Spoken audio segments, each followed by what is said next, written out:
The lights in the auditorium shimmered, blurring with the pressure prickling just beneath my skin. In the cavernous hush, even my pulse seemed to echo against the polished wood floors. A jury of seasoned chefs sat before me, their faces masked in indifference. My hands trembled around the chef's knife, slick with sweat. The mise-en place in front of me was a riot of color: slivers of carrot, lotus root, bundles of enoki, a piece of pristine Thai snapper, and the bowl of shimmering, umami-rich dashi I'd spent 2 hours perfecting that morning. I inhaled, each breath tasting of burnt nerves and so much hope my chest hurt. In the third row, my father's outline was stiff, rigid, arms crossed the way they always were during my high school recitals. My mother refused to make eye contact. My little brother, dragged here out of obligation, slouched with his phone half hidden below the velvet seat. I drew the knife and started the julienne, the echo of steel grating on wood ringing out. But the rhythm, once familiar, slipped. The knife slipped, splat, a carrot tip bounced. The tang of iron hit my tongue, blood welled from my thumb, a single ripe bead before shame surged and the cut vanished in memory. I froze, my breath shuddered out. The room faded to a hateful silence, even the blades of my peers stilled. Someone coughed, sharp, inescapable. My heart hammered a crazy rhythm, wild and glaring. My vision narrowed to the food, the skin on my cheek hot and tight. A single throaty laugh cut the tension, then another, then more. In that bubble of audience, half chefs, half family, all judgment, I felt every ounce of scorn radiate toward me. One judge, Nakamura-san, cleared her throat. "Next participant, please," she said with a coldness that gutted me. Instinct pressed me to gather the fallen vegetables, hide my trembling, pretend it was nothing. Instead, I looked up, searching for those I trusted most. My father looked through me, my mother glanced away, cheeks mottled. The pity in my brother's eyes was worse than the laughter. Somehow, my hands obeyed me enough to clean my station, piece together whatever dignity I had left, and shuffle off stage. Behind the velvet curtain, the heat of humiliation burned into my memory. I pressed the nick on my thumb with a napkin, but the bleeding wouldn't stop. Neither did the laughter, even when the next contestant was called.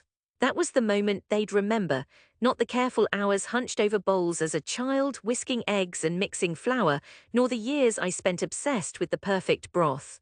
No, the only memory they'd keep was my hands, so sure and hoping, failing in front of everyone. If hurt was a flavor, it filled my mouth then, bitter and relentless. Home that evening smelled of steamed rice and defeat. I slunk to my room, my apron bunched beneath my arms. Hakon rain beat against the thin glass, that familiar metallic tang mixing with tears I'd never let my parents see. The neighborhood spread word fast.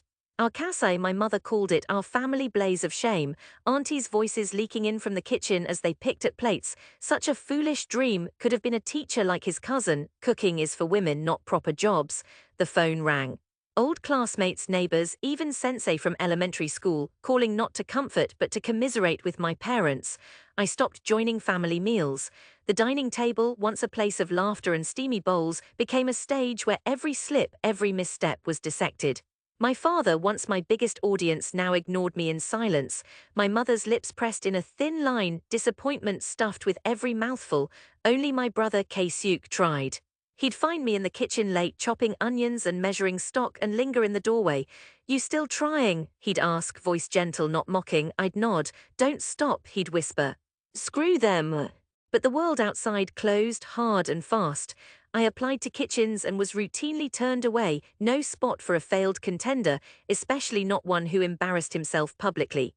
I worked part-time in a ramen izakaya, scrubbing floors, dish bits stinging my hands. I learned the broth recipe on the sly, listening to the chef bark orders at his line cooks, soaking in their rhythm and tempo. I practiced on the midnight shift, cooking noodles no one would eat, creating toppings I wasn't allowed to serve. Most nights I left the shop as Tokyo's neon flickered, a mix of cold blue and hopeful vermilion. I'd watch couples with shopping bags stream past, heads down, laughter sparkling over my loneliness. The years stacked up, 1, 2, then 3. Still rumors swirled, he could have been a salaryman. So much money on culinary school. Such a waste. Yet in the loneliness I kept tasting, blending, obsessing over balance, clean salt, gentle umami, the whisper of katsuobushi. I sent resumes to restaurants launching in nondescript neighborhoods, pleaded for stages at places more famous for their Michelin snub than their stars. I tried traditional ryotai, then hip fusion joints, even working for a Korean barbecue place for a stretch. And then, one night just before last train, I got a call from a temp agency, a new chef position, Americans opening a bistro crazy enough to want locals on the team. I said yes before thinking. At 24, with nothing left to lose, I signed on as junior sous chef at a tiny place in Meguro. The chef, Mitchell, was ex-NYC, tattoos snaking down his arms, a grin that meant both kindness and danger. Mitchell did not care about my past, only my palate. When I made him a simple chow mushi, he chewed, nodded, and said, "You can taste layers, you know how to wait for flavor." It was the first time in years anyone judged me by taste, not failure. I worked open to close, burning through shoes, learning the economy of movement on a line that was half the size of my childhood kitchen. Mitchell let me experiment: miso marinated lamb, ponzu cured salmon, even a citrus tamago that made guests smile. The food press came, curious about gaijin and local, working side by side. Word spread. On my birthday, Mitchell spun over an envelope: "Your recipe, your night." It was a gamble. He'd booked the place solid, put my new dish on the board. I cooked with a fear that buzzed in my teeth, but when the first server came back empty-handed, beaming, my chest unwound. I peeked through the kitchen window. People savoring, pausing, smiling. Takashi Nakano, the food critic, wrote, "Flavors straightforward and daring, a young chef laying claim to Tokyo's future."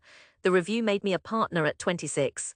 It took years, but Meguro became whispers, then noise, articles, foodies, tourists, even chefs from the old jury. I was invited back to culinary exhibitions, this time not to compete but to teach. Mitchell eventually moved home and I bought out his share, changing the sign, Irda. The success, when it came, was not a single explosion, but the tap, tap, tap of steady rain, filling the cracks loneliness had carved inside me. Reservations booked out months ahead. My name was on Tokyo's lists, sometimes even next to legends. I bought old cookbooks and traced the kanji, searching for flavors I hadn't grown up with. Tsukudajima shrimp stock, Sancho dusted beef tongue, pickled ume foam. Yet for all the glossy reviews, Michelin's call, the messages from strangers wanting to stage, something missed, an old ache when Tokyo was quiet and my staff had gone home. Success, I realized, meant little when the memory of home only burned. One day, 7 years after the meltdown, an email landed in my inbox, simple, formal as always: "Mother's birthday. We would be honored if you would serve dinner at your restaurant if that is not too inconvenient. Father, Keisuke and I will attend, your Aunt Junko as well.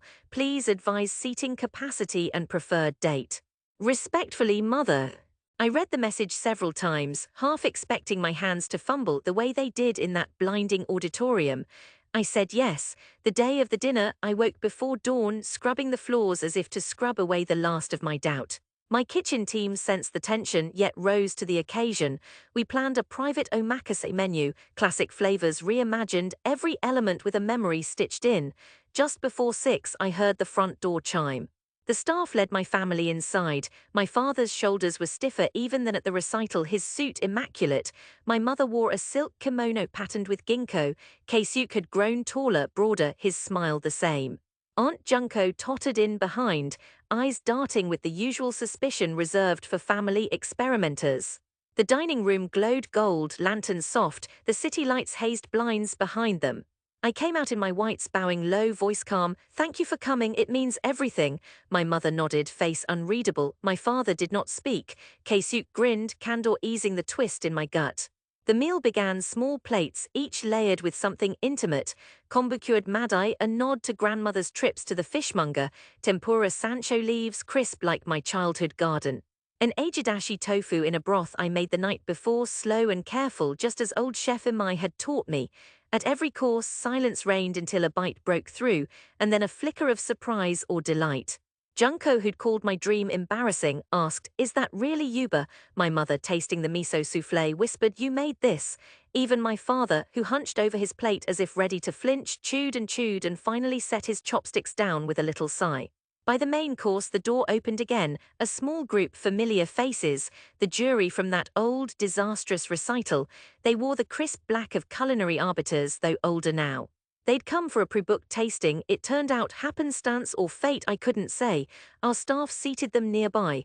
Nakamura-san, the judge who dismissed me that day, glanced over, her eyes widening as she connected face to name. She called me over between courses, her tone neutral. "I'd forgotten your name until today," she said. "We've heard rumors, Ida-san, isn't it? The omakase is exceptional." I nodded, swallowing doubt, offering her a menu handwritten for the occasion.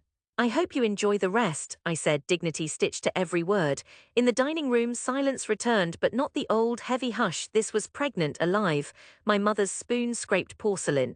My father even managed a sound as close to praise as he came. With dessert, hojicha ice cream, red bean cake, and a final glass of yuzashu, I addressed the room. Hands trembling only slightly, I bowed. Thank you for allowing me to share my journey, I said. I know it hasn't always made sense, maybe felt like a waste, but for me, this food is memory, family, and hope. I wanted tonight to be a homecoming. My mother pressed a napkin to her eyes. Junko dabbed her lips, not meeting my gaze. My father's gaze lingered on the shoji screens, but for a second I saw a glimmer break through, something like pride or at least peace. The critics finished their meal, then approached my table. Nakamura-san, no longer masked by the glare of an auditorium, spoke quietly but urgently. Your technique was shaky once. But this, she gestured to the table, this is undeniable. We'll be featuring your restaurant in the autumn festival if you're willing. My knees threatened to buckle, the old humiliation surfacing, this time washed clean by the weight of what I'd built. I bowed again, lower this time. Thank you, I managed. It would be an honor. After they left, my family lingered, quiet but softer. My father cleared his throat, a tectonic event in our world. This, he said, voice hoarse, is real work. I was wrong. Mother smiled, tears glimmering. Your perseverance, your gift, it has brought us all together. Keisuke just grinned. Knew you were gonna be famous. I closed the kitchen late that night, inhaling the mix of vinegar, oil, and memory that I'd once thought I'd never smell on my own terms. The ghosts of that old auditorium and all its laughter faded with each step on the polished wood. Where the wound had been, now was a scar, proof of struggle, but also of something healed. Walking home through the neon-soaked Tokyo night, I finally felt the crisp, clear taste of acceptance. But deeper still was my own pride, savoring the recipe I'd written in struggle, plated with dignity, and finally served with love.